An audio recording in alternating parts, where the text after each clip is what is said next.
আমার একটা হৃৎপিণ্ড, সেটাই আল্লাহ নিয়ে গেছে। পরশুদিন বলছে বাবা আমার একটা বরকা কিনে দাও। আমার স্যান্ডেলটা দেখেন 3 বছর পুরাতন ছেঁড়া, কিন্তু আমি আমার স্যান্ডেলটা পাল্টাই না, সেলাই করে নেই, কিন্তু আমার বাচ্চাদেরকে আমি কষ্ট পেতে দেই না। শুধু একবার বলছে বাবা লেচে খাবো। আমার মেয়ের মোবাইলে আমার নাম হলো 500 ছবি আছে।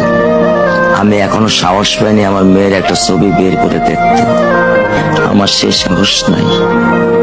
আমি সে সাহস হারাই ফেলছি, কারণ ও আমার ছিল হৃৎপিণ্ড। ওর জীবনে এমন কোন চাওয়া নাই যেটা আমি পূরণ করি নাই। পরশুদিন বলছে বাবা আমার একটা বরকা কিনে দাও। আমার চাচতো ভাই বললো ভাই ইসলামপুর থেকে 300-400 টাকা পাওয়া যায়। আমি সাথে সাথে নিউনি মার্কেট থেকে আমি 1000 টাকা দিয়ে আমার মেয়েকে বরকা এনে দিচ্ছি। আমি দরিদ্র, ভাঙা বাসায় থাকি।